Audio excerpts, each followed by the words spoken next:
Hi everyone, I hope you're all well and welcome to episode 92 of the James Layton Fitness Podcast.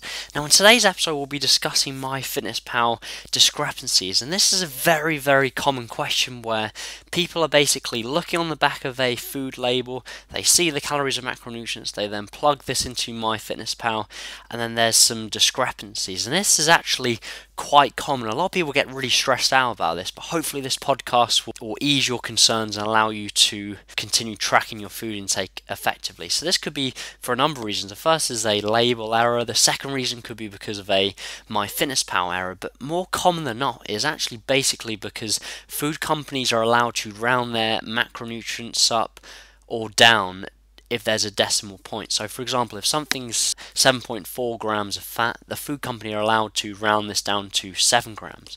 So it doesn't seem a huge deal on its own, but you can imagine if you're having a variety of different foods throughout the day, you can see where the discrepancies can come up at the end of the day when you look at your MyFitnessPal and the calories and macronutrients are not matching. This is something I've spoken about before, but I think it's just worthwhile bringing up again. And the thing you just need to appreciate is just do not panic about this. Just focus on meeting your calorie and macronutrient targets as accurately as possible, and just appreciate that there will be a small amount of discrepancy. So there's differences at the end of the day. Do not panic. Just hit the targets as accurately as possible.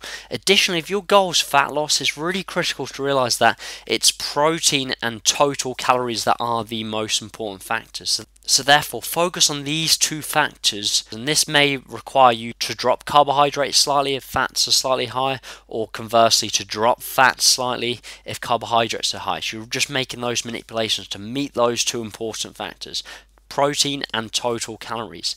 Additionally, another common question that crops up all the time is people concerning themselves with not meeting their meal by meal targets as accurately as they'd like. So for example, if they go over their calories or macronutrients within a particular meal, people seem to stress out and get really worried. First, you just need to appreciate that within a muscle building phase and a fat loss phase, with regards to nutrition, the most important factors are the daily totals, the daily calorie and macronutrient targets, and therefore if you go over your meal by meal target, do not panic. Just simply adjust your food intake later in the day to make sure you meet those daily totals. And this is something I've also spoken about before, and one tactic I get my clients use, and something I use all the time, is basically using your last meal of the day to make up the net difference for any targets you're short of. And this really helps massively because it takes the stress away a lot of the time from nitpicking your meals earlier on the day. Simply plug these foods into MyFitnessPal, and then it's only at the end of the day you look at MyFitnessPal, you see what you're short of in terms of calories and macronutrients, and then you use this last meal to make up for anything you're short of.